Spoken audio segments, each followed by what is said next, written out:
Ya está. Anfitrión. Al aire.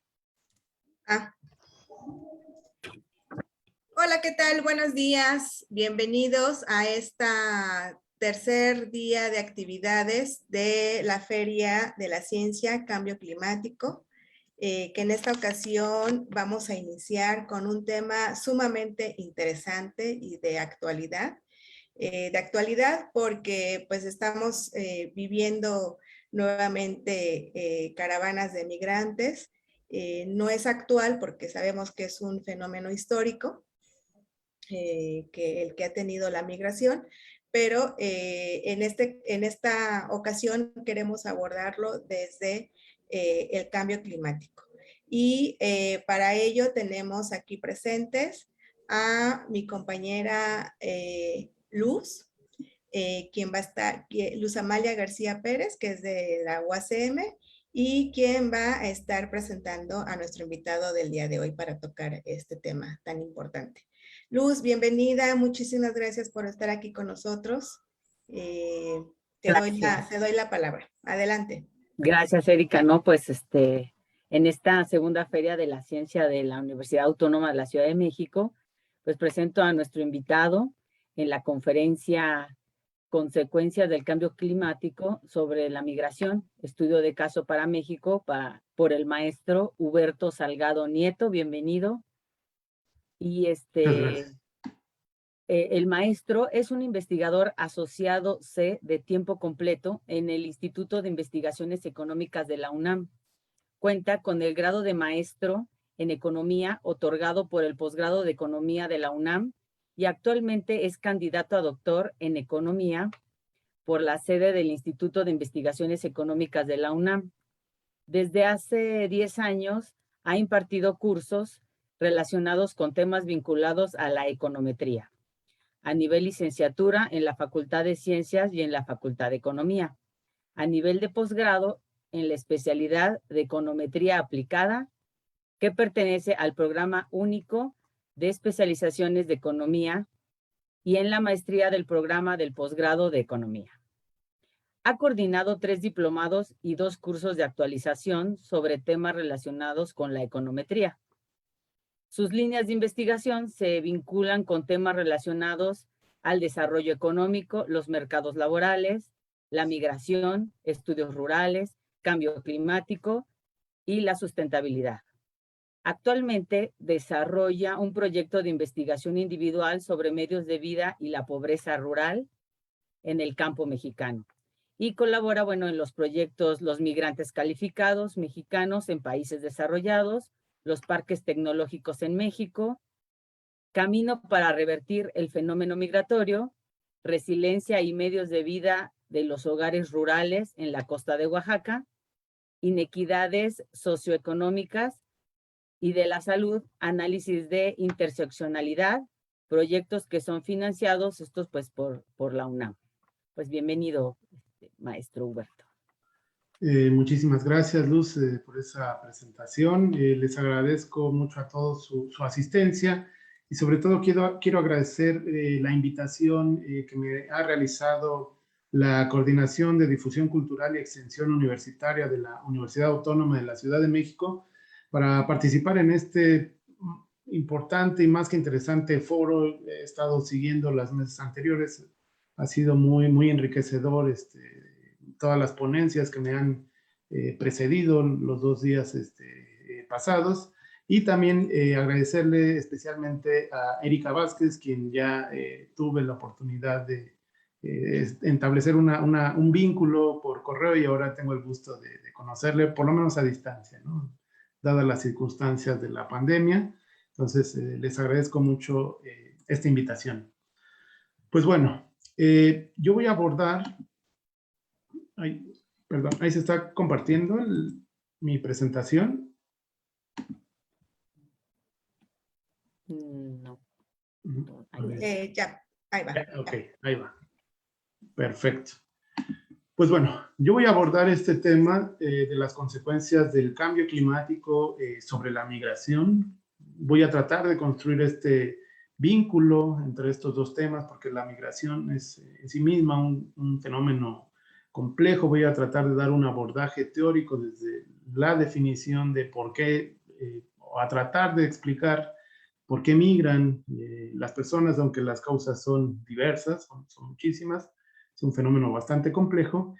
Y cómo estos estudios, estas teorías que se han construido a partir de estas explicaciones para analizar los flujos de migración, pues se han ido nutriendo de distintas disciplinas, de distintos enfoques, y uno de esos enfoques ha sido el nexo, el vínculo que existe entre la migración y su interacción con el medio ambiente, y de ahí ese impacto que puede tener el cambio climático sobre los desplazamientos de población. En este sentido, es importante considerar que las Naciones Unidas, justo en un informe de 2020, señalaba que a nivel mundial existían alrededor de 280.6 millones de personas que residían fuera de sus países, es decir, es población migrante. Esta cifra representa alrededor del 3.6% de la población a nivel mundial, ¿no? Entonces, es una cifra bastante considerable de estas personas que están viviendo fuera de sus países.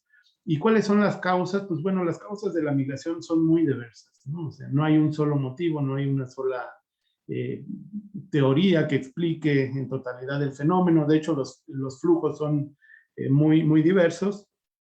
Quizá los que tengan menor participación o no tengan una escala de participación tan alta, pues son esto a lo que se le ha denominado como la migración norte-sur. Este tipo de migración ocurre, por ejemplo, o esta conceptualización de norte a sur hace referencia a los desplazamientos de la población de aquellos países más desarrollados que van o se dirigen hacia los países menos desarrollados.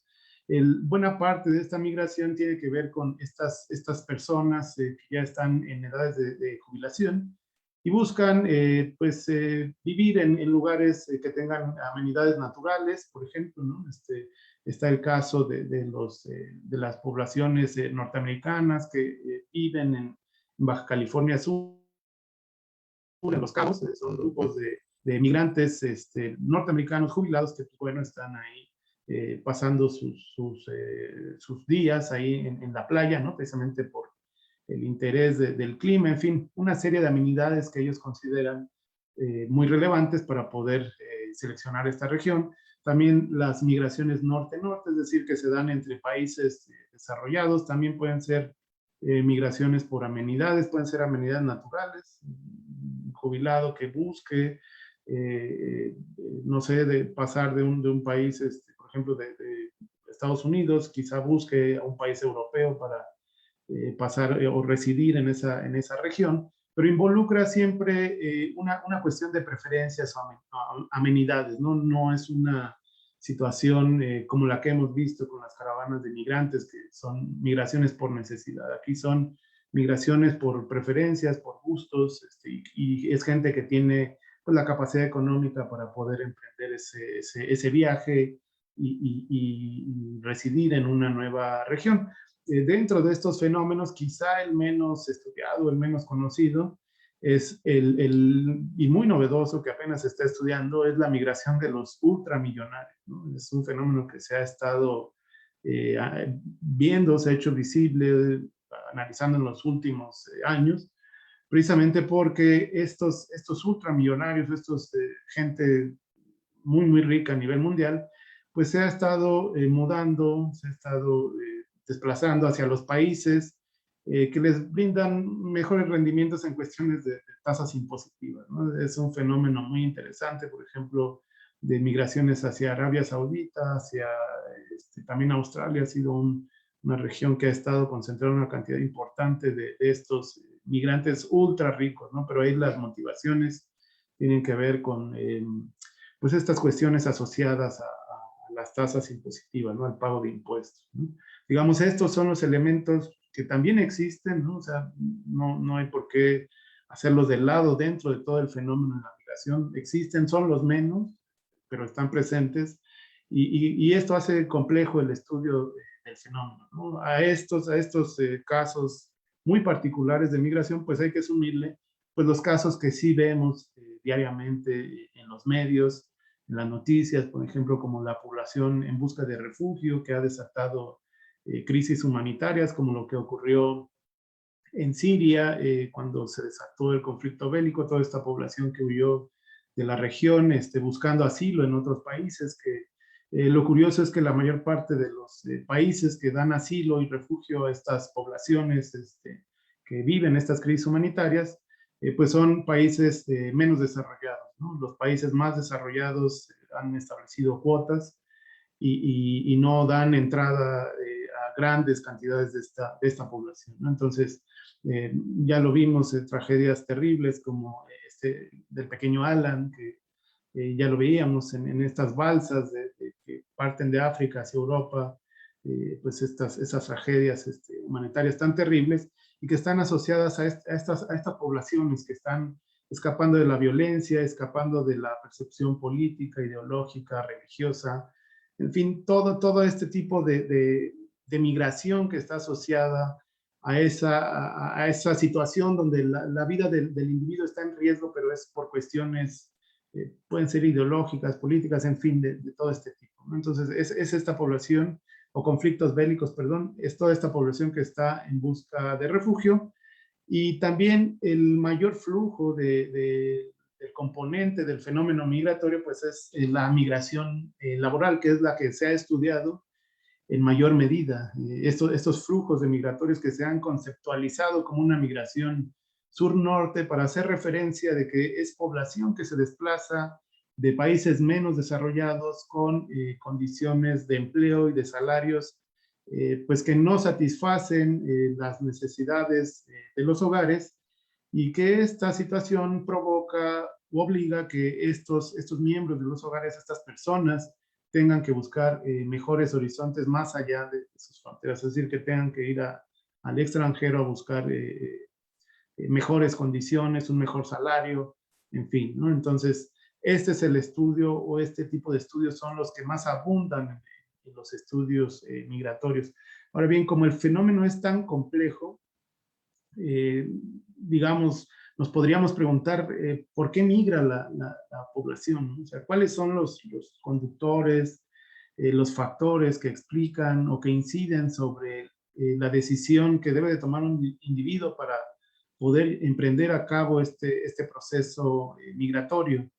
Y si bien en los últimos 50 o 60 años, después del periodo de la posguerra, después de la Segunda Guerra Mundial, pues se ha comenzado a ver estos movimientos migratorios de manera importante, y la complejidad del fenómeno ha implicado, debido a las diversas causalidades, objetivos, finalidades de la migración, ha provocado que no exista una teoría única, ¿no? No hay una ley de migración, una teoría única que explique todos los fenómenos de la migración interna o internacional, sino que más bien se han construido una serie de teorías que están fragmentadas y se han desarrollado por separado, ¿no?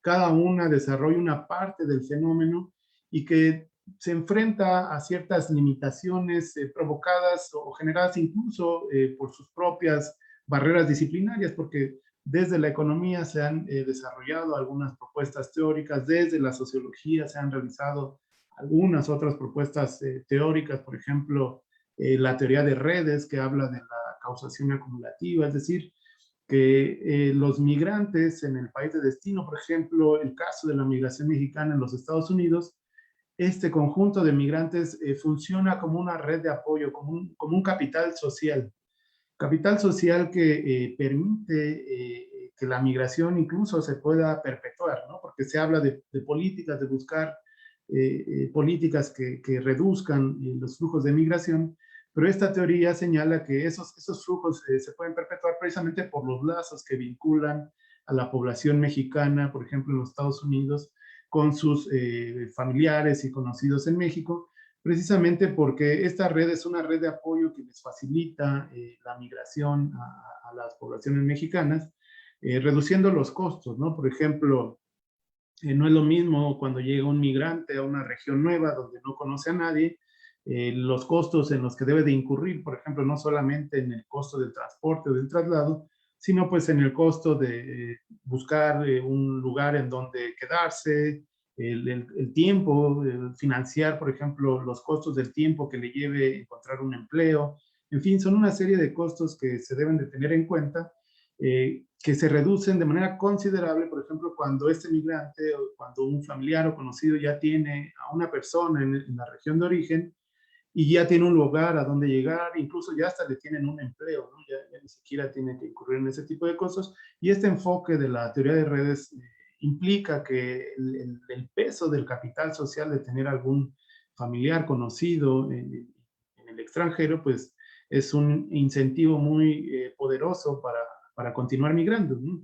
Se han desarrollado ese tipo de enfoques, también se han desarrollado teorías, por ejemplo, como la teoría del sistema mundo de Immanuel Wallerstein, donde se habla de una relación de dependencia, donde los centros avanzados, estos países desarrollados por una condición de dominar y extraer recursos de los países periféricos, pues no permiten que estas otras economías se logren desarrollar o consolidar estas economías, precisamente porque la migración en este caso tiene un papel fundamental, y ese papel lo juegan en el sentido de que el trabajador migrante es un trabajador altamente vulnerable en términos laborales, es decir, son trabajadores, incluso los migrantes, digamos, con visa de trabajo, son a los primeros que despiden cuando surge una desaceleración económica, una señal de recesión económica. Es una mano de obra que la contratan y la despiden de manera, digamos, de manera muy directa, muy rápida, ¿no? Muy expedita, precisamente porque estos países periféricos les sirven como reservorios de fuerza de trabajo a estos grandes potencias económicas, ¿no? Y los bajos costos laborales unitarios que representa, por ejemplo, la migración indocumentada, que es la fuerza de trabajo más vulnerable, porque si no están dispuestos a trabajar por ese salario, si no están dispuestos a aceptar todo tipo de arbitrariedades que les cometen en sus trabajos, pues bueno, simplemente pueden deportarlos, ¿no? Entonces, no generan ningún tipo de prestación, no generan ningún tipo de antigüedad, es decir, es fuerza de trabajo muy vulnerable que pues funge con esta funcionalidad, ¿no? Le son muy funcionales al sistema capitalista y particularmente al desarrollo de estas grandes economías avanzadas.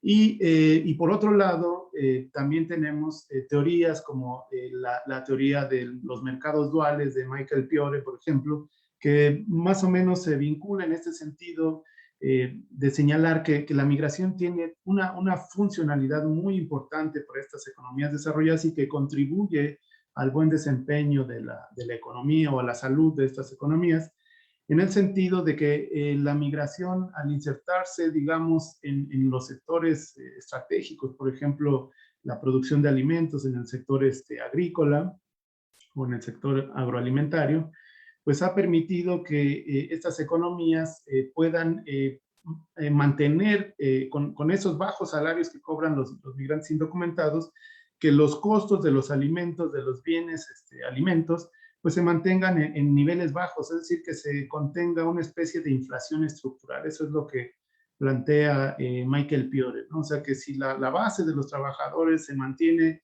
con estos bajos salarios y la producción de estos alimentos en el sector agroalimentario permiten controlar la inflación, entonces el escalafón de salarios hacia los mercados, digamos, que requieren mayores niveles de conocimientos o de capital humano, pues no van a implicar un incremento en los salarios o en la escala salarial, ¿no? de toda la economía.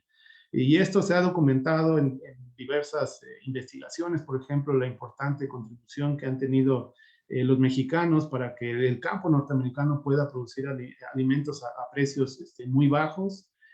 También en la industria de la carne hay una cantidad considerable de investigaciones que han hecho trabajo de campo, sobre todo por las arbitrariedades a las que se enfrentan estas poblaciones, por ejemplo, en la Purdue, que sería toda esta producción de aves o de carne de ave, Ahí está muy bien documentado también la producción de bovino, de carne bovina, de carne de cerdo. Está muy bien documentado que es un empleo que le han denominado como los empleos triple D, ¿no? Los empleos dirty, demeaning y dangerous, ¿no? O sea, peligrosos, altamente demandantes y sucios que la población norteamericana pues no quiere desarrollar, y menos a unos niveles salariales tan bajos como los que se les ofrecen a estas poblaciones, y que se ha documentado, por ejemplo, que incluso corren muchísimos riesgos en esa industria, ¿no? O sea, hay muchos estudios de caso donde migrantes mexicanos indocumentados han perdido miembros, han perdido una mano, no hay ningún tipo de reembolso, ningún tipo de apoyo, son costos que nadie va a absorber, y que son parte de esta vulnerabilidad tan alta que presentan este tipo de trabajadores, esta clase de trabajador, y que le son muy funcionales a estas grandes empresas, ¿no? Que les generan pues estas ganancias extraordinarias. Si bien, como les comentaba, existen una diversidad de enfoques que estudian la migración, los más, digamos, los más abordados, o los que podemos, o que han tenido una mayor aceptación precisamente porque no han generado críticas tan importantes al sistema capitalista, ¿no? Como hablamos de la teoría de Immanuel Wallerstein o de Michael Piore, que hacen críticas muy fuertes a estas fallas del sistema capitalista. En contramedida, las teorías más utilizadas, incluso que han sido adoptadas por gobiernos y organismos internacionales, ha sido básicamente la teoría de la migración, ¿no? La teoría clásica de la migración, que se divide en dos enfoques, que es el enfoque macroeconómico y el enfoque microeconómico, es decir, a nivel de individuo. Cuando señalamos, por ejemplo, esta división entre el comportamiento macro de la economía y el comportamiento micro de la economía, nos estamos refiriendo a una serie de impactos diferenciados, en el sentido de que cuando abordamos el enfoque agregado de la economía, la migración es el resultado de las diferencias geográficas entre la oferta y demanda de mano de trabajo y su relación con la cantidad de capital disponible que tiene cada región o cada país. ¿Qué quiere decir esto? Que las economías que tienen una dotación de capital que excede a la oferta de mano de obra que tienen disponible, lo que se va a observar ahí es que esas economías presentan salarios muy altos, ¿no? En términos de su mercado laboral, presentan salarios elevados, y por el otro lado vamos a tener, en sentido opuesto, pues aquellas economías donde el capital es escaso y existe un excedente de fuerza de trabajo. Ahí lo que se va a observar es un comportamiento bajo en los salarios, ¿no? Entonces, lo que dice esta teoría es que, dados estos desequilibrios entre la cantidad de trabajo y capital que ocurren entre las regiones, la migración se va a explicar a partir de estas diferencias salariales, ¿no? Los individuos de los países, las regiones con bajos salarios, se van a desplazar hacia las regiones con altos salarios, ¿no? Entonces, este libre movimiento de personas, es decir, estos desplazamientos, considera esta teoría que en el largo plazo va a tender a equilibrar los mercados laborales de las dos economías, ¿no? Esto es lo que se ha tomado a partir de esta teoría clásica de la migración, y que ha sido cuestionado de manera bastante contundente, precisamente porque en el caso mexicano tenemos aproximadamente una cantidad cercana a los 11 millones de mexicanos en los Estados Unidos, considerando a los 6, 7 millones aproximadamente de mexicanos indocumentados, y el resto de mexicanos que cuentan con visa de trabajo, que pertenecen a un programa de trabajo temporal. A pesar de que tenemos 11 millones de mexicanos residiendo en los Estados Unidos, pues los salarios en México no han visto una mejora significativa. De hecho, el país que tenía o ostentaba los menores niveles salariales a nivel mundial, que era China, incluso ya en China se ha visto un incremento en los niveles salariales, En México esto no ha ocurrido, nuestros salarios se han mantenido incluso por debajo de los niveles salariales de la economía china. Entonces, ese es un elemento que permite cuestionar estos planteamientos de la teoría clásica de la migración desde este enfoque macroeconómico, y desde el enfoque microeconómico se considera que los migrantes son individuos racionales. ¿A qué nos referimos con individuos racionales? Nos referimos a que son agentes del mercado, es decir, individuos que están involucrados en las operaciones, en el intercambio con la economía, y que tienen conocimiento perfecto del mercado, es decir, toman decisiones basadas en información perfecta, tienen conocimiento de dónde hay mayores niveles de empleo, dónde se pagan mayores salarios. En fin, ese es el supuesto, digamos, central de este enfoque microeconómico, que los migrantes son agentes racionales, y a partir de la información que ellos están considerando, que ellos obtienen, llevan a cabo una decisión individual sobre el proceso de migrar, que es una relación de costo-beneficio, ¿no? Esta relación de costo-beneficio lo que quiere decir es que estos migrantes van a evaluar las posibilidades de encontrar un empleo en la región de destino, o sea, el nivel de empleabilidad que tendrían en la región de destino, y además de esto van a considerar los niveles salariales en esta región de destino, ¿no? Entonces, este producto, esta unión entre la empleabilidad y el salario probable que puedan recibir, lo toman como los beneficios que pueden resultar de este proceso migratorio, pero a esos beneficios tienen que descontarle los costos de migrar, que podemos dividir los costos, o bueno, esta teoría los divide en costos monetarios y no monetarios. Los costos monetarios, pues bueno, implican lo que hablábamos hace un momento, ¿no? Los costos de traslado, de alojamiento, de alimentación, de búsqueda de empleo, en fin. Pero también a esos costos habría que agregarle costos no monetarios que tienen que ver con el nivel de apego que tiene la persona para pues abandonar su nicho, ¿no? Su región de origen, a su familia, amistades. Este factor es un elemento que se ha tomado, por ejemplo, para explicar por qué en regiones donde existen altos niveles de pobreza, de marginación, falta de empleo, pues se mantienen personas habitando en esa región, ¿no? Precisamente por el efecto que tiene este nivel de apego a esas regiones. Es lo que ha planteado, o lo que se ha planteado a partir de ese enfoque, ¿no? Entonces, este enfoque microeconómico considera que la migración no es más que el resultado de esa relación costo-beneficio, y que se va a explicar por las diferencias pues, salariales y de la cuestión de los empleos o la empleabilidad entre las regiones, y los beneficios que estos migrantes pueden obtener al realizar este proceso migratorio. Y de nueva cuenta aquí se asume que en el largo plazo, si los factores están provocando que la población se pase de un país a otro en medida que se van mejorando las condiciones de salario o de empleabilidad en las dos regiones, ¿no? Que se van empatando, que se van aproximando, pues la migración se frenará. Pero de nueva cuenta esto ha sido totalmente rebatido y criticado dentro de este enfoque de las teorías migratorias clásicas, que son enfoques que pues se han adoptado incluso por el Banco Mundial, por las Naciones Unidas, para abordar los fenómenos o los estudios migratorios.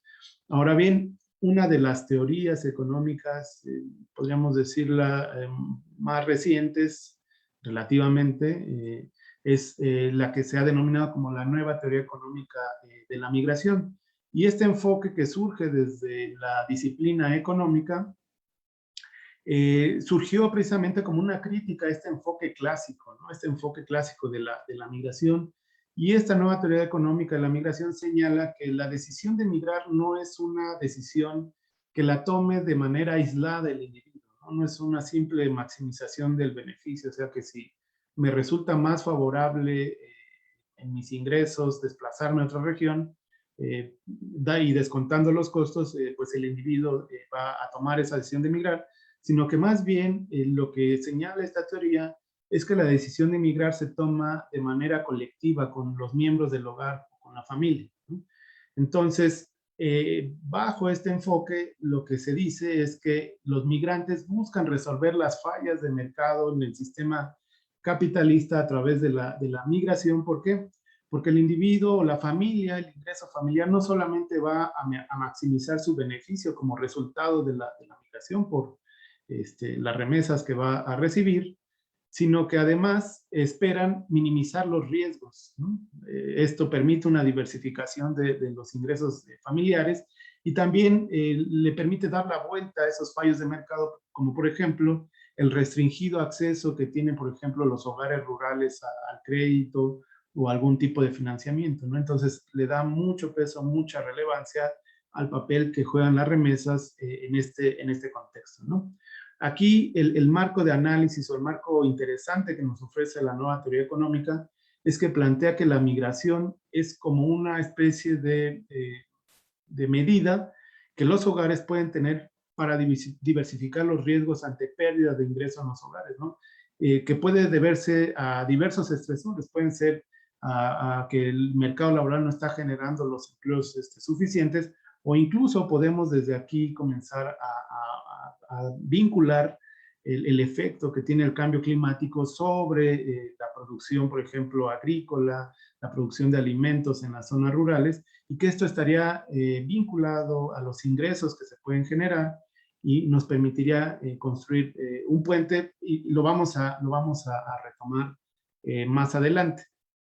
Ahora bien, cuando ustedes buscan en Internet el tema de la migración o cuáles son, digamos, los principales estudios sobre la migración, básicamente todos se orientan a estos estudios de la migración laboral sur-norte, tal como se los había planteado, como se los había comentado, y pues básicamente la mayor parte de la literatura pues habla de estos desplazamientos de trabajadores de países menos desarrollados hacia países más desarrollados. Utilizan no solamente una teoría, sino un conjunto de teorías y que se pueden asociar a factores de atracción y expulsión. De hecho, mi colega en el Instituto de Investigaciones Económicas, la doctora Ana María Aragonés, ha desarrollado una serie, un marco de análisis para estos fenómenos a partir de estos factores de atracción y de expulsión, ¿no? Que explican mucho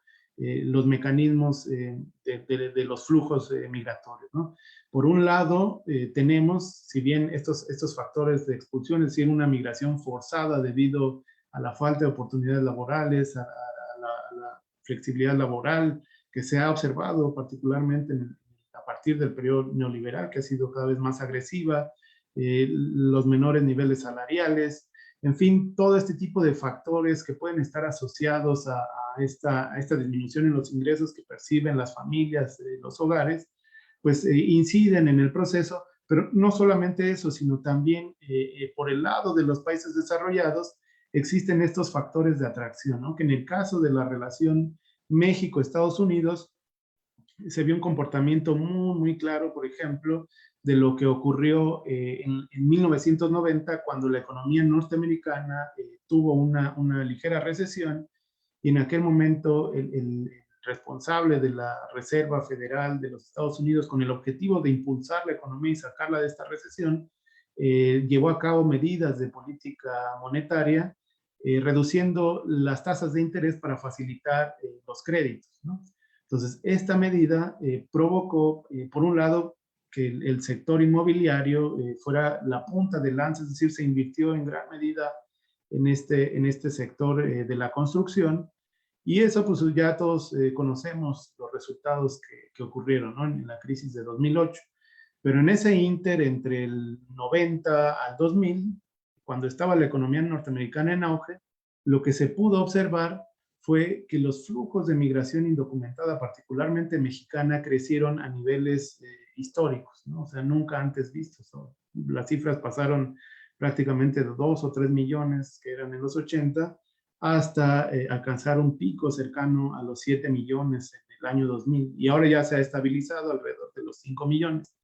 Pero justo en ese periodo de expansión de la economía a partir del sector de la construcción, se pudo observar y quedó muy bien documentado en diversas investigaciones que los migrantes ya no solamente se les considera como trabajadores agrícolas, ya no solamente laboraban en ese sector rural de los Estados Unidos, sino que ya existía una importante participación de estos trabajadores indocumentados en el sector de la construcción. Es decir, el resultado interesante de esta investigación que ha desarrollado mi colega, la doctora Aragonés, es que la migración laboral pues está articulada a las exigencias y necesidades de los mercados de trabajo que son definidos a partir de las políticas económicas, ¿no? Entonces, cuando surge una crisis, por ejemplo, los mercados de trabajo se van transformando en función de estas políticas económicas y se van dando transformaciones o cambios productivos y a estos cambios productivos, estas transformaciones, los flujos de migración se van articulando a esas necesidades, ¿no? Y esto se vincula mucho con este planteamiento de Immanuel Wallerstein, ¿no? De la necesidad y el uso de los países periféricos como un reservorio de fuerza de trabajo, precisamente porque cuando se dan cambios o transformaciones, la migración se va articulando a esos procesos, los patrones migratorios se van articulando a los patrones de acumulación capitalista en estos países desarrollados, y entonces las características del migrante también van cambiando, ¿no? Entonces, lo que señala mi colega es que a estos diversos patrones de acumulación se pueden identificar tres grandes patrones migratorios. Por ejemplo, las migraciones clásicas, o lo que se denomina como las migraciones transoceánicas, hacen referencia a la necesidad de ocupar territorio, ¿no? De expandir el capital hacia las regiones donde no ha llegado. Entonces, la idea es ocupar un mayor territorio, extenderse, ¿no? Ahora bien, ocurrió otro fenómeno muy interesante de las migraciones durante el Fordismo, precisamente porque justo en ese periodo, cuando las economías estaban invirtiendo, digamos, desarrollando políticas económicas orientadas hacia lo que se denominó como el estado de bienestar, donde el Estado era el eje rector de las decisiones económicas, y existían una serie de apoyos y de estímulos a la producción agropecuaria, al sector, a la política industrial. Es decir, había una dinámica de inversión y de crecimiento económico que justo en ese periodo, por ejemplo, en la relación México-Estados Unidos, coincide con esta parte de la administración de Lázaro Cárdenas, se dio la reforma agraria, se dio una serie de transformaciones en la economía mexicana que se continuaron con Adolfo Ruiz Cortines y lo que se ha denominado este proceso del milagro mexicano, que fue aquel periodo donde la economía mexicana llegó a crecer a tasas del 6-7%, con niveles de inflación muy, muy bajos, alrededor del 2%, ¿no? Entonces, la economía mexicana tuvo un despunte económico muy importante, ofrecía empleos, ofrecía buenos salarios para aquel tiempo. Y lo que ocurrió en ese periodo particularmente es que como estábamos vinculados o estaba al inicio, por ejemplo, en los 40 todavía estaba el conflicto armado, pues estas economías avanzadas como Estados Unidos, algunos países europeos, comenzaron a desarrollar lo que se ha denominado como programas de trabajo, programas migratorios para el trabajo, ¿no? Estos programas temporales, que en México fue el caso del programa Bracero, ¿no? O sea, la población mexicana estaba ocupada, había una inversión, había un plan, una política económica que permitía generar empleos, de tal manera que no se registraban esos flujos de migración hacia los Estados Unidos, y obligó a que los Estados Unidos pues se sentaran a negociar estos acuerdos de programas de trabajo migratorio a partir de este programa Bracero. Y pues bueno, en ese periodo pues la migración, digamos, buena parte de ella se llevó a cabo por parte de este programa. No había una frontera como la conocemos ahora, era una frontera donde los migrantes también podían ir y regresar, ¿no? Era una migración circular, no era una migración que se quedaba de manera permanente en los Estados Unidos. Sin embargo, cuando ocurre esta transformación de las políticas del estado de bienestar hacia la construcción de las políticas neoliberales en la década de los 80, pues bueno, la economía se vuelve a articular, se desmantelan toda esta serie de apoyos al campo, afectando en buena medida a los pequeños productores. Por ejemplo, se abandonan políticas como los precios de garantía, ¿no? que permitía asegurar el pago de las cosechas a pesar de que estos pequeños productores las pudieran perder. Se desmantela la CONASUPO, ¿no? Que era una institución que estaba siendo la encargada de velar por los niveles de precios de los granos básicos de la dieta del mexicano, el maíz, el frijol, para que se mantuvieran en precios estables, y que además toda su infraestructura era de gran utilidad para los pequeños productores precisamente porque recolectaba y almacenaba parte de toda esa producción. En fin, era toda una serie de beneficios que tenía el sector agrícola, todos los campesinos, y que en trabajos, por ejemplo, como el de la doctora Blanca Rubio, ha señalado que estos cambios, estas transformaciones a la economía hacia un enfoque neoliberal provocaron fuertes estragos en el sector rural mexicano, provocando desplazamientos de población, ¿no? Estos pequeños productores que se dedicaban al maíz, al verse abandonados por este tipo de políticas, y además se profundizó aún más cuando se firmó el Tratado de Libre Comercio en 1994, cuando tuvieron que abrir la economía, pues todos estos pequeños campesinos se vieron severamente afectados y por lo tanto buscaron alternativas para lograr el sustento, ¿no? Entonces, una de esas alternativas fue la migración hacia los Estados Unidos. Así, a grandes rasgos, esta es el planteamiento de la mayor parte de los estudios migratorios que se han abordado y que pueden encontrar entre la literatura. Sin embargo, han estado surgiendo nuevos y cada vez nuevos elementos de análisis que podemos agregar a este estudio de la migración, que se ha ido complejizando cada vez más. Y uno de ellos es la vinculación de estos procesos migratorios y su vínculo, su relación con los aspectos naturales, ambientales y climáticos. Entonces, este nexo entre estos estudios de migración o la vinculación entre los procesos migratorios y los procesos naturales se pueden rastrear, o una primera aproximación se puede rastrear a partir de estos procesos demográficos desde relaciones muy simples que, por ejemplo, planteaban Ehrlich y Ehrlich en los 90, donde ellos planteaban esta ecuación del efecto que tiene los cambios demográficos sobre el impacto ambiental, ¿no?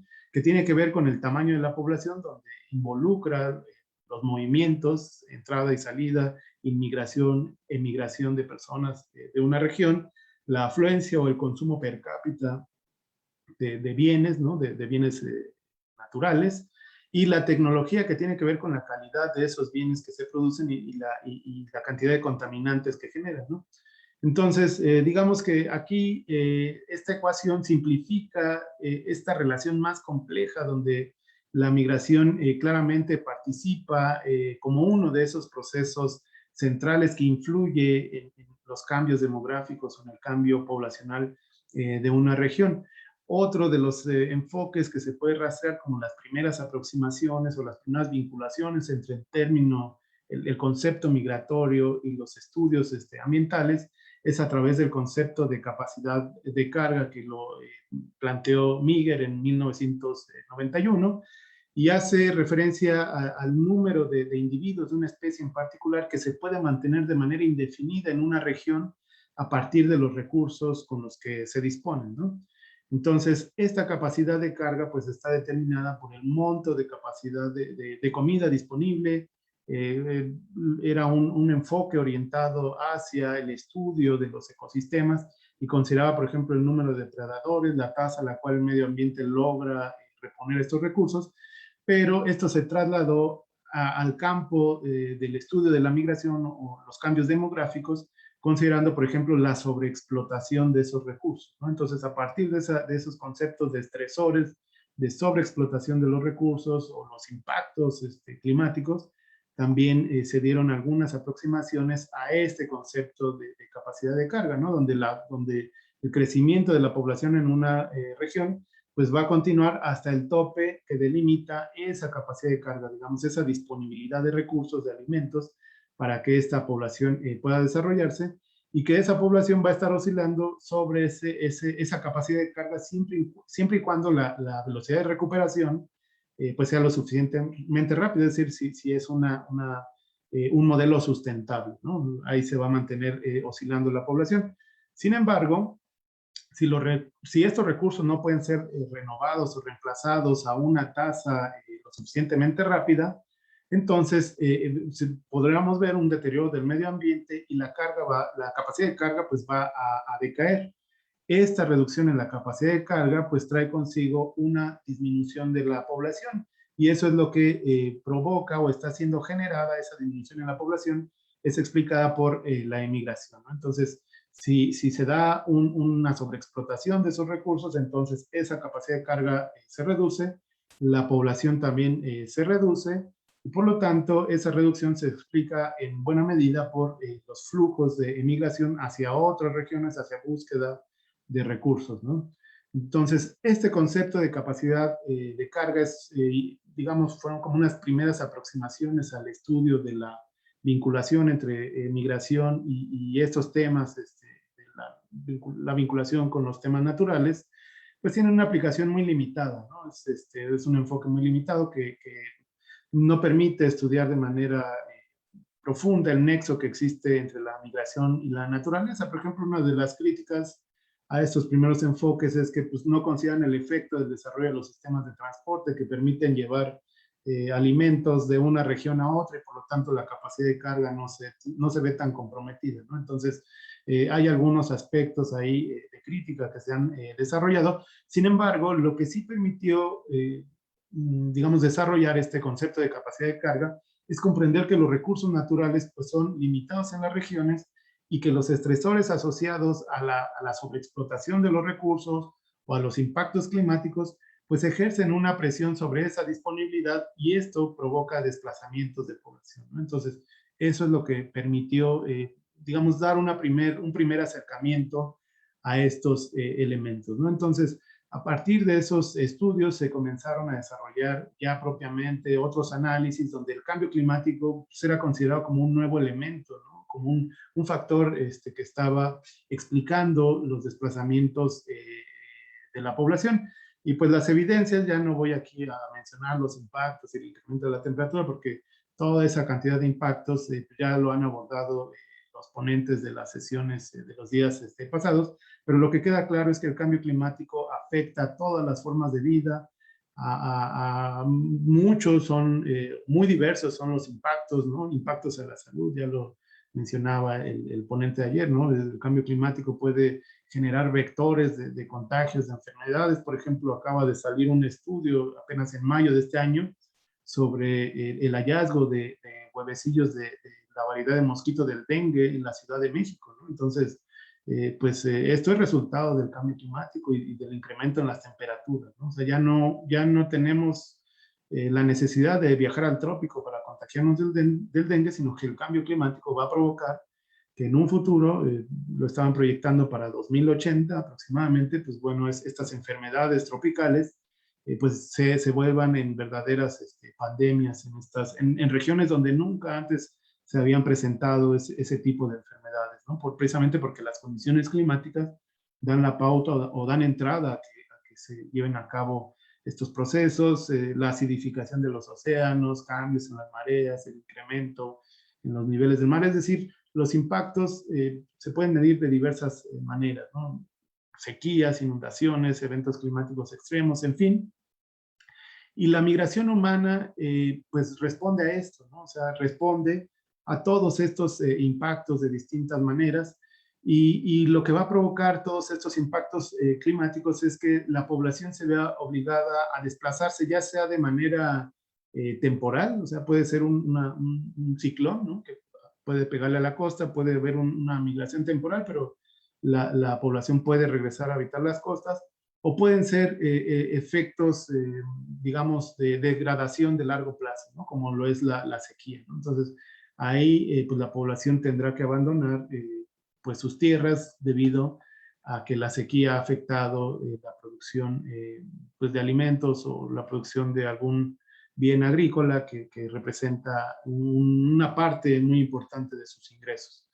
Entonces, la migración pues, va a ocurrir después de una variación en el clima, lo que implica o sea, esto quiere decir que la población se mantiene en cierto equilibrio con su hábitat, hasta que existe algún punto, algún estresor que provoca que ese equilibrio se rompa, ¿no? Uno de esos estresores pues, puede ser el cambio climático, y cuando uno de estos factores cambia, es decir, si se están presentando estas variaciones, estos cambios en el clima, pues los individuos van a tratar de adaptarse, ¿no? Quizá no lo hagan de manera inmediata, pero cuando las presiones se van incrementando cada vez más, o sea, por ejemplo, el caso de las sequías, conforme se van incrementando y se van haciendo cada vez más agresivas, los periodos de sequía se van extendiendo más, pues eso es un factor que orilla o provoca que los individuos tengan que adaptarse. Entonces aquí el estudioso Richard Billsborough, experto en estos temas de migración y cambio climático, pues señala que hay dos vinculaciones entre este nexo de la migración y su relación con el medio ambiente. Por ejemplo, es una relación circular. Él dice que, o sea, si bien el impacto climático puede generar desplazamiento de población, pues también por el otro lado lo que va a ocurrir es que estas poblaciones que se desplazan a nuevos lugares, pues van a generar de nueva cuenta algún nivel de depredación, ¿no? Para instalarse en nuestras regiones de destino, cortar árboles para construir una casa, crear campos agrícolas, y esto a su vez pues va a reforzar, ¿no?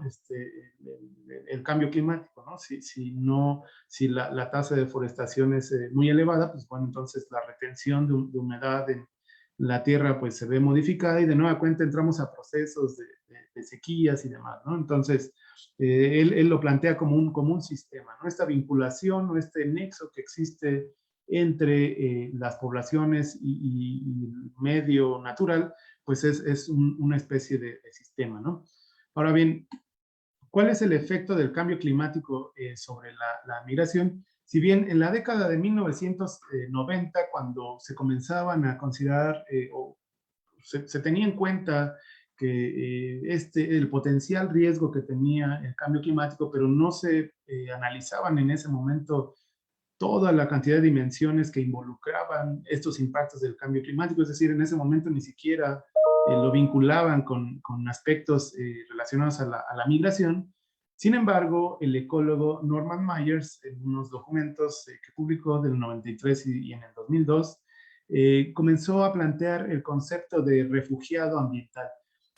¿A qué se refería con este concepto? Él se refería a un tipo de migrante que huía de las catástrofes naturales o de los procesos de degradación lenta que eran resultado del cambio climático. De hecho, aborda de manera muy interesante, por ejemplo, el caso de los pequeños estados isla, que se van a ver afectados por el incremento en los niveles del mar, ¿no? Entonces, la pérdida de superficie terrestre habitable ante los efectos del incremento de los niveles del mar, pues ha provocado que algunos pequeños estados isla, por ejemplo, los que son vecinos de Nueva Zelanda, pues hayan comenzado a realizar gestiones para que la figura de refugiado ambiental pues entre en estas categorías de reconocimiento de derechos como asilados o refugiados que considera Naciones Unidas, precisamente solicitando asilo a estos países vecinos, ¿no? En este caso a Nueva Zelanda, precisamente porque una, dos o a más tardar en 3 décadas, la superficie habitable de estos pequeños estados islas se va a ver muy comprometida, y esto va a generar fuertes presiones y crisis humanitarias en dichas regiones y también en las regiones costeras, ¿no? Hay poblaciones, hay países, por ejemplo, no recuerdo si era Vietnam, algunos países del este de Asia, que también se van a ver severamente afectados por este incremento del mar y de los niveles del mar, y también en Centroamérica, ¿no? La parte de Centroamérica, la parte pegada hacia Sudamérica, va a ser la primera que comience a sufrir los estragos del incremento en los niveles del mar, de acuerdo a unas proyecciones que desarrolló el Banco Interamericano de Desarrollo para el 2050, ¿no? Entonces, todo este tipo de procesos, por un lado, los incrementos de los niveles del mar que provocan desplazamientos, por otro lado, catástrofes naturales, huracanes que también provocan desplazamientos, por otro lado, los procesos graduales como los procesos de desertificación, pues han provocado que la población pues tenga que buscar los recursos en otras regiones, en otros lugares. Entonces, dados estos planteamientos que hace Norman Myers y de esta conceptualización del refugiado ambiental, él de hecho realiza un cálculo que señala que alrededor del mundo existían en ese momento cerca de 20 millones de personas en esta condición de refugiado ambiental.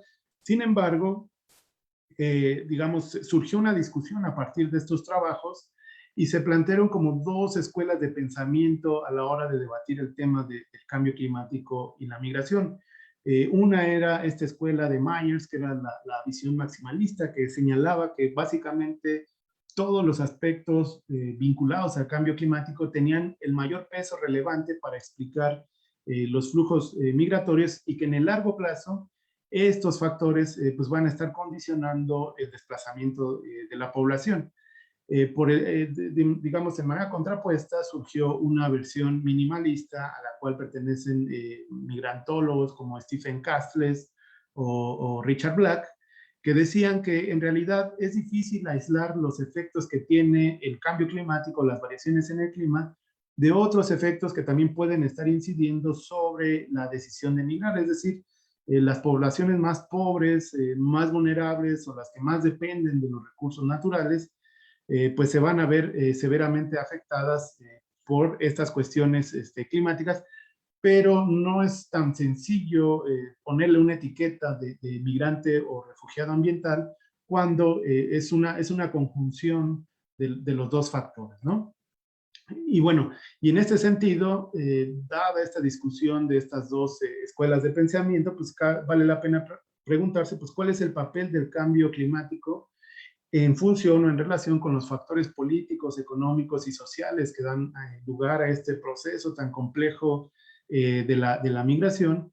Y pues aquí la dificultad recae en poder separar esos efectos derivados, ¿no? Para poder sustentar de que el cambio climático es el único factor que puede explicar estos movimientos, como lo dice Myers, sino que es difícil eliminar esas barreras entre un factor y otro, precisamente porque esta decisión de migrar, como ya lo planteábamos dentro de la propia conceptualización y teoría de la migración, pues no es nada sencilla, ¿no? Mientras que un evento específico puede acelerar los desplazamientos de una población, pues también el cambio climático va a provocar, pues por ejemplo, que las poblaciones que están en laderas con montañas muy altas que tienen nieves, y comienzan por el incremento de la temperatura, la nieve comienza a derretirse, pues va a ofrecer una mayor oferta de recursos hídricos, incluso esas poblaciones se puedan hasta ver beneficiadas, ¿no? El resto, pues bueno, ya veíamos, ¿no? Los impactos son muy diversos, ¿no? Pero estos factores son también muy complejos y los debemos de tener en cuenta a la hora de conceptualizar un estudio enfocado a las condiciones de una región en particular y los efectos climáticos o los efectos del cambio climático que provocan en esa región en particular.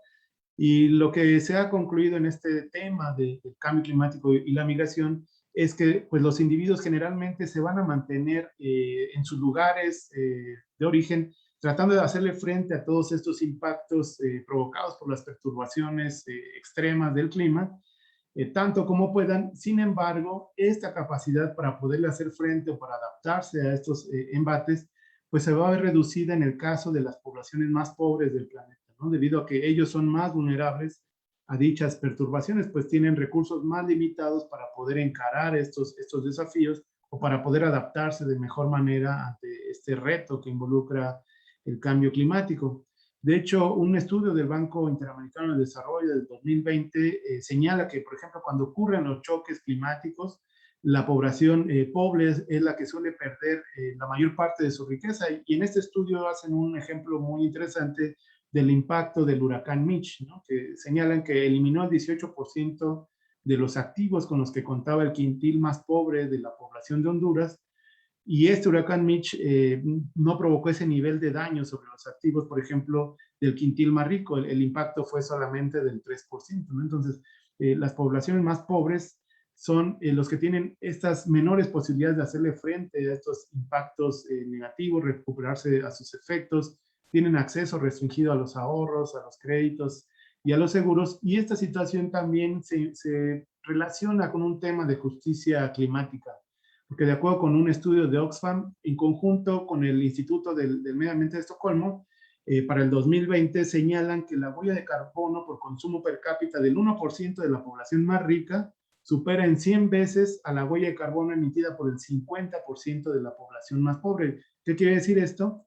Pues que la población menos responsable del cambio climático es la que más está sufriendo las consecuencias, y que los estragos del efecto climático se van a agudizar cada vez más debido a estas profundas asimetrías y desigualdades que existen a nivel mundial.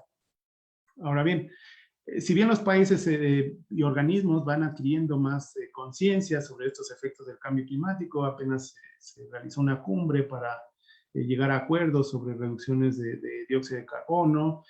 Por ejemplo, México acaba de aprobar una ley sobre economía circular para el reciclado de la basura, ¿no? Y digamos, hay materia en el avance de esta concientización sobre la preservación de los recursos naturales y la reducción de las emisiones de dióxido de carbono. Sin embargo, ya la temperatura, los niveles de incremento en la temperatura que se comenzaron a registrar desde 1800, desde la Revolución Industrial, pues se han estado consolidando, ¿no? Ya se espera este incremento de entre el 1 y 3% para el 2050, y que va a ser difícil frenarlo aunque se desarrollen diversas medidas de mitigación. Es decir, el cambio climático pues ya es un hecho. En la medida en que no frenemos o no impulsemos esas medidas de mitigación, pues los efectos van a ser cada vez pues más profundos, ¿no? Sin embargo, pues ya la población ya está siendo testigo de algunos de estos cambios tan agresivos en los eventos climatológicos. Entonces, y en este sentido, el Estado no solamente debe de impulsar, debido a que la mayor vulnerabilidad se relaciona con la población más pobre, el Estado no solamente debe de orientar sus esfuerzos a las políticas o programas de mitigación, sino que también debe de combatir esta fragilidad a los elementos que generan las vulnerabilidades de esta población más pobre, la inversión en infraestructura, vivienda, actividades productivas, sistemas de alerta, en fin, entre algunos otros aspectos. Por lo tanto, el papel del Estado es muy relevante para poder explicar y hacerle frente a esta relación de los migrantes ambientales.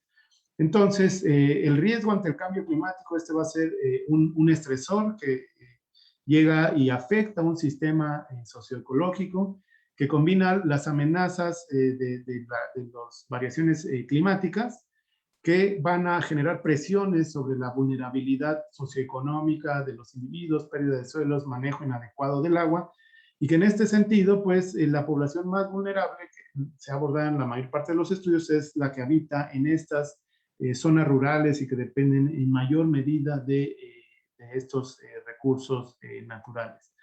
Entonces, bueno, aquí me voy a ir un poquito más rápido porque ya tengo el tiempo encima. Estos son algunos trabajos, investigaciones que se han desarrollado ya como un enfoque holístico, es decir, un enfoque donde se consideran diversos factores, ya no son análisis tan simplistas. Y a lo que quiero llegar aquí es a uno de los estudios que desarrollamos, que salió publicado en un journal de Migration Letters en Londres, donde desarrollamos este estudio para el caso de Zacatecas y San Luis Potosí, precisamente porque los procesos de desertificación en nuestro país se han acentuado más en la región norte del país. Lo que quisimos ver es qué tanto peso tenía el efecto climático, ¿no? Entonces, Zacatecas y San Luis Potosí son entidades con un alto índice de intensidad migratoria, también son superficies, entidades donde la degradación de la superficie ha sido muy marcada, y lo que hicimos fue combinar estos factores socioeconómicos, demográficos y los relacionados al clima en el incremento de las temperaturas y las precipitaciones, para ver si encontrábamos alguna asociación que explicara los niveles de intensidad migratoria en estas dos entidades. Entonces, aquí lo que podemos ver es que tanto en Zacatecas como en San Luis Potosí, la mayor parte de la superficie de los cultivos es de temporal, tienen altos niveles de superficie siniestrada, es decir, ha sido la cantidad que han cosechado ha sido menor a la cantidad que han sembrado, eso es lo que indica la superficie siniestrada, y pues bueno, también son entidades con bajos, las 10 entidades, así con los menores niveles de desarrollo económico, se posicionan en el lugar 23 y 27, ¿no? Entonces, no son entidades que cuenten con, digamos, las suficientes capacidades de infraestructura para hacerle frente a estas condiciones. Después generamos unos mapitas municipales para ver en dónde se ubicaban las unidades agrícolas temporales en San Luis Potosí, en dónde se concentraba la precipitación promedio, que es en la región del este de la entidad. Es decir, buena parte de las unidades agrícolas no tenía suficiente precipitación, que son las zonas más claras del mapa. Las zonas más oscuras es donde se presentaba la mayor parte de la precipitación. Y la población que vive en situación de pobreza, pues vemos que sí está distribuida hacia la región oeste de esta entidad. Y pues bueno, la mayor parte de los emigrantes observamos que se concentraba en el centro y en el oeste de la entidad. Un análisis similar pudimos ver en Zacatecas, por ejemplo, las unidades agrícolas de temporada se concentran en la región central y este de la entidad. La precipitación se concentra, la mayor parte de ella cae en el sur de la entidad, dejando al centro y al este con menor cantidad de lluvias. Y la población que vive en situación de pobreza, pues es efectivamente en esa región central y del este de la entidad. Y como resultado veíamos que los mayores índices de intensidad migratoria se concentraban en esta región, ¿no? Este fue un análisis descriptivo, por lo que decidimos desarrollar un modelo econométrico para tratar de establecer asociaciones entre las variables. Los resultados muy interesantes fueron que efectivamente las variables climatológicas, al igual que las relacionadas con factores socioeconómicos, pues tienden a explicar este fenómeno de la migración climática, ¿no? De la migración ambiental. De hecho, generamos una serie de escenarios con el objetivo de tratar de dividir o ver de manera separada los efectos que provocaban, por un lado, los factores climáticos y por el otro lado, los factores socioeconómicos. Y ahí lo que encontramos es que si bien los factores climáticos sí tienen un peso relevante, la mayor impacto que se tiene sobre la probabilidad de migrar recae en los factores socioeconómicos. Entonces, por lo tanto, estos son, digamos, la migración es el resultado de un estrés, una presión sobre estas poblaciones que ya viven en estas condiciones de vulnerabilidad. El cambio climático lo que está provocando es un mayor estrés, una mayor presión para que los individuos pues se desplacen a otras regiones en búsqueda de ingresos, ¿no? Entonces, también actualmente estoy colaborando en otro proyecto que es, en este caso es para migración interna y cambio climático en Chiapas, que lo hemos estado desarrollando. Hemos desarrollado igual un modelo econométrico donde hemos encontrado resultados en este mismo sentido, donde ambos factores juegan un papel relevante para explicar los procesos migratorios, y esto ya lo hemos desarrollado con otros enfoques, por ejemplo, con el enfoque de medios de vida como una estrategia. La migración se convierte en una estrategia de medios de vida, es decir, los recursos, actividades con las que cuenta el hogar para hacerse llegar el sustento para la vida cotidiana. Pues bueno, ahí les digo, encontramos un resultado muy similar. Se hizo otro ejercicio de prospectiva para ver escenarios climáticos, y lo que vimos ahí en ese caso es que para el periodo 2020-2070 hay un incremento en la probabilidad de migrar entre un 13 y 17%. También estamos desarrollando, colaborando en otro trabajo que es el proyecto TRACE, que es un proyecto en conjunto con la Agencia Nacional Francesa y el CONACYT, donde de nueva cuenta estamos analizando los impactos del contexto climático en estos sistemas socioecológicos, en este caso para la región de Copalita de Oaxaca.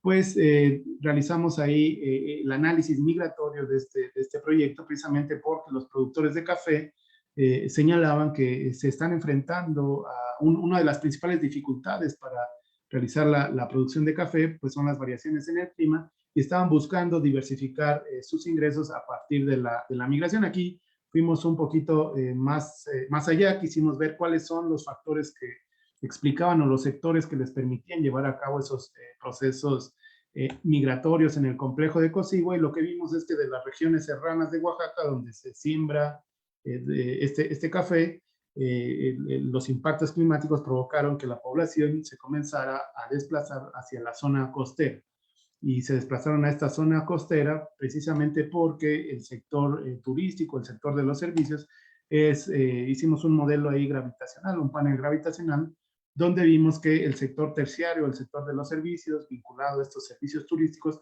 es el que lideraba estos flujos migratorios. Ya nada más para concluir, los diversos resultados que analizamos en los estudios muestran que no es que el cambio climático por sí mismo explique todos los flujos, sino que es un elemento adicional que presiona esos factores socioeconómicos o de vulnerabilidad de la población, e incide de manera relevante, pero no es un factor aislado, ¿no? O sea, es una combinación con el resto de los factores, es decir, existe una interrelación entre estos tipos de factores, y entonces esto sugiere que la población más vulnerable es la que se va a estar viendo más afectada por estos impactos del cambio climático, y es aquí donde el Estado tiene una responsabilidad muy importante, pues no solamente debe de combatir los efectos del cambio climático, sino también debe de combatir esos factores de vulnerabilidad para permitirle a esta población hacerle frente de mejor manera a todos estos efectos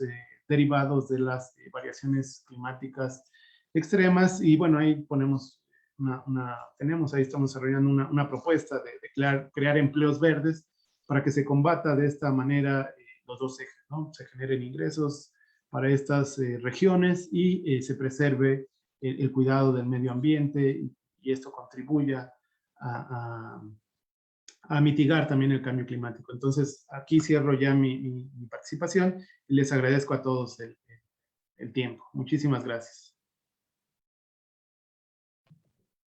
Muchas gracias, maestro Humberto.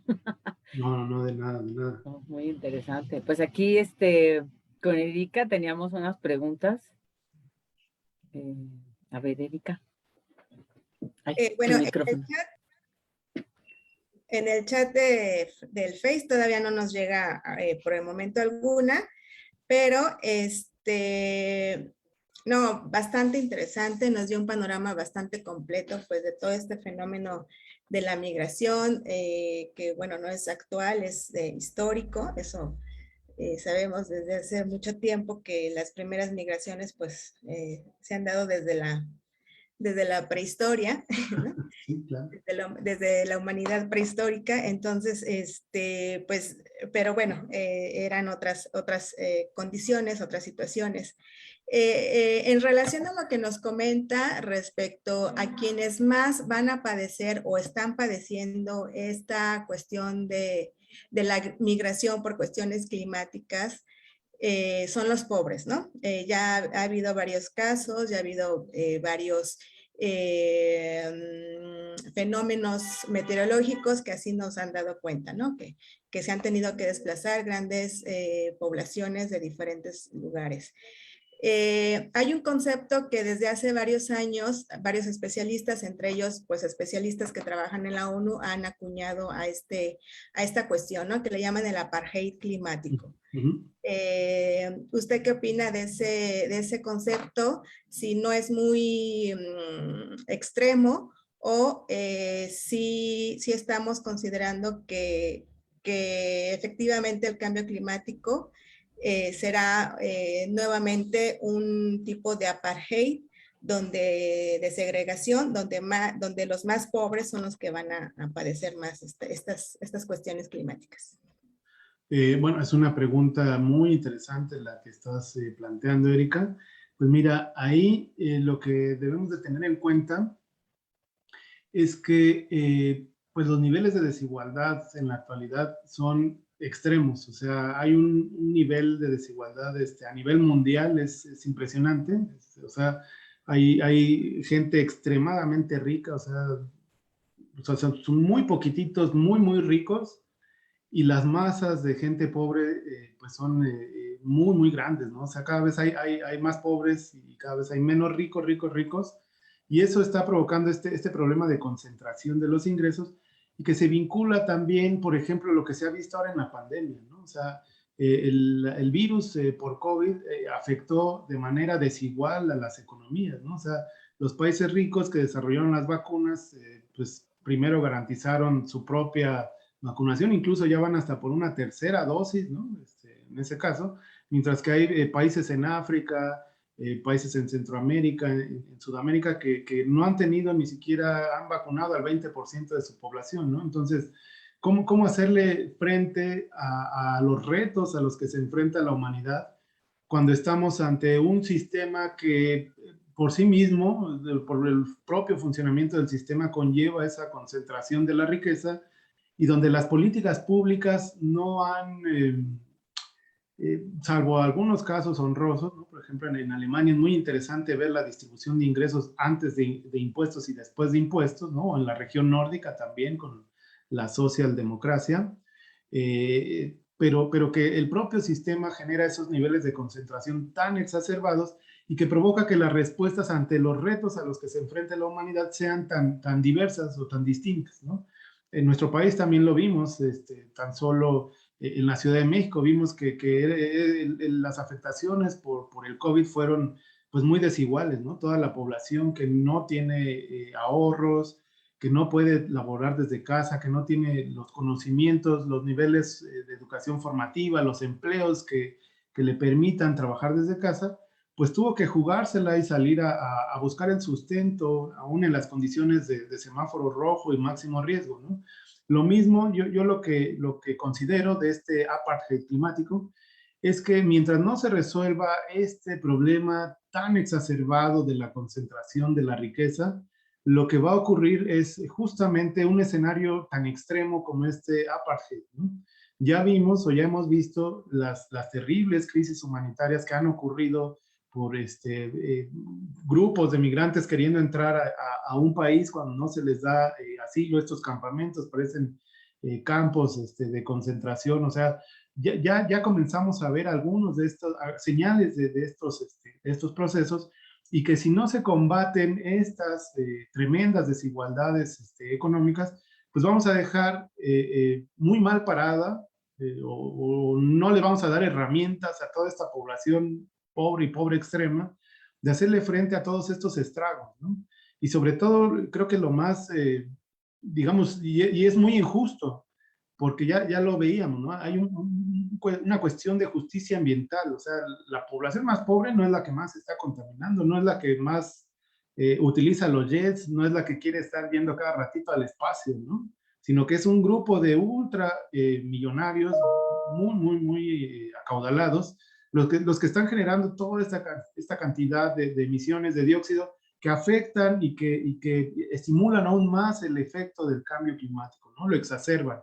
Entonces, yo concuerdo de que este apartheid lo vamos a poder ver si no se toman medidas adecuadas en términos de mitigación, por lo menos para atenuar un poco los efectos, porque revertir el cambio climático ya a estas alturas es imposible, ¿no? Ya ha tomado un rumbo, revertirlo va a tomar muchísimo tiempo, aunque el día de mañana hiciéramos emisiones cero, no vamos a lograr recuperar las condiciones climáticas en un corto periodo. El proceso va a continuar. Lo que sí se puede es atenuar los efectos de estas variaciones climáticas extremas, pero a la par que se están llevando a cabo esas medidas, también es necesario voltear a ver todos esos factores que generan vulnerabilidad entre la población, ¿no? Darles herramientas para poder hacerle frente a todos estos impactos y estragos del cambio climático. Y ese es el siguiente reto. O sea, ahorita con trabajos y le estamos haciendo frente a la pandemia por COVID, pero el siguiente reto fuerte al que se va a enfrentar la humanidad en las siguientes décadas es el tema del cambio climático, y cada vez adquiere más importancia, pero da la impresión que se quedan muchas de las propuestas y políticas en el papel.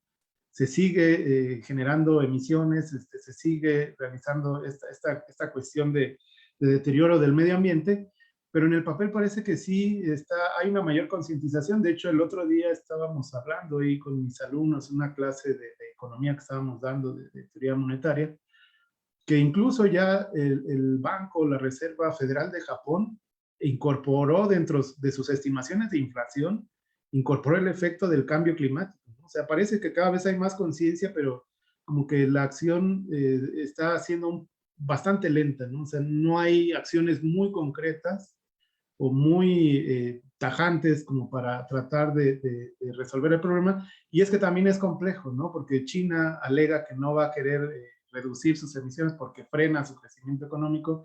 Estados Unidos entra en la misma discusión, pero hay alternativas. Por ejemplo, las economías nórdicas, está Dinamarca, que es una de las economías más verdes. Pues hay un ejercicio, un trabajo bien interesante que habla de cómo Dinamarca logró superar rápidamente la crisis de 2008 y logró reducir sus emisiones de dióxido de carbono. Y eso fue a través de la adopción de políticas de economía verde, ¿no? Entonces, existen herramientas, existen tecnologías que tampoco son la solución, ¿no? Yo estoy consciente de que eso no va a resolver el problema porque a largo plazo nos va a generar otro, pero de que existen alternativas, pues se pueden buscar y se pueden tratar de plantear nuevas soluciones en ese sentido. Pero el apartheid yo creo que sí va a ser una realidad si no se cambian estos dos factores. Hay otra mano levantada, pero ya no sé si Nadia tenía una preguntita. Le pregunto a Nadia. No, ya, acá está. Gracias, Luz. Sí, muy buenas tardes a mis compañeras, a todos. Muchas gracias al doctor Huberto, muchas gracias por la ponencia, por la charla. La verdad es que es muy, muy interesante todas estas aristas que tiene el tema, ¿no? Y mi comentario, ayer justamente veía un documental es una serie de programas que se llaman ¿Qué comemos? Y ayer el capítulo se refería a toda esta producción de las granjas lácteas, ¿no? Que también es una devastación tremenda y no se diga ni hablar del maltrato animal que hay en ellas.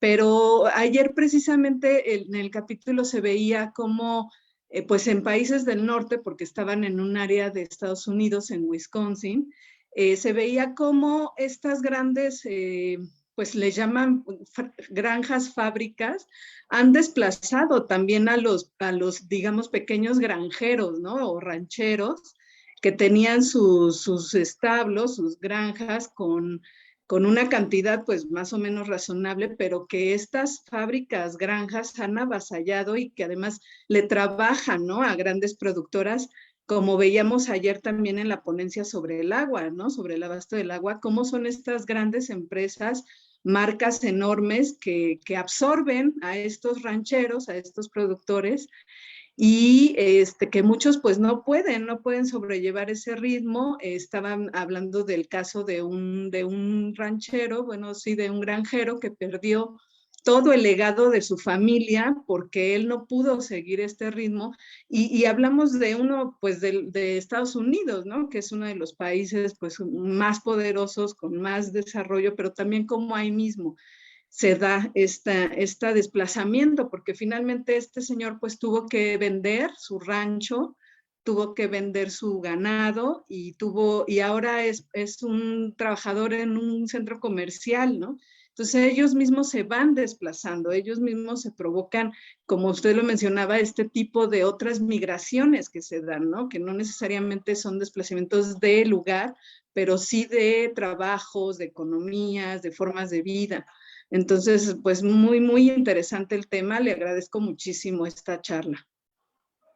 No, pues al contrario, su comentario también me parece muy relevante precisamente porque, bueno, no lo mencioné, pero también las políticas públicas o el estímulo al desarrollo, a la inversión en infraestructura, también genera migración, genera desplazamiento, ¿no? O sea, invertir en parques eólicos, en proyectos así de infraestructura muy grande, pues puede provocar o presas, en fin, puede provocar desplazamiento de población indígena, ¿no? Que habita en esas zonas. También el desarrollo puede provocar estos desplazamientos de población, ¿no? O estas grandes empresas como la que señala. Y este ejemplo que señala de las granjas de carne también es muy relevante precisamente porque otra parte relevante de las emisiones de dióxido de carbono están asociadas a la producción de carne, a los excrementos y los gases que generan la especie bovina y también la especie porcina, ¿no? De hecho, pues el cambio climático tiene también muchísimas aristas, muchísimas vertientes.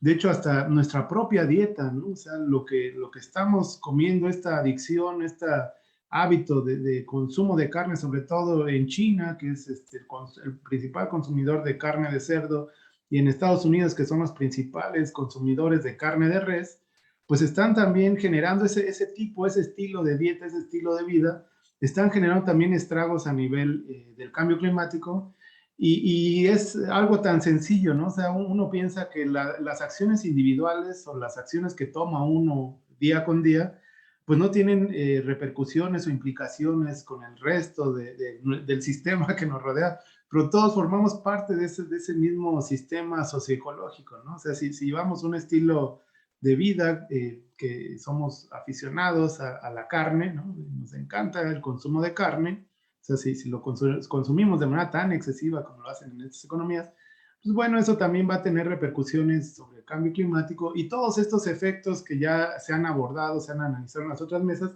y también estos efectos sobre la población que les acabo de comentar.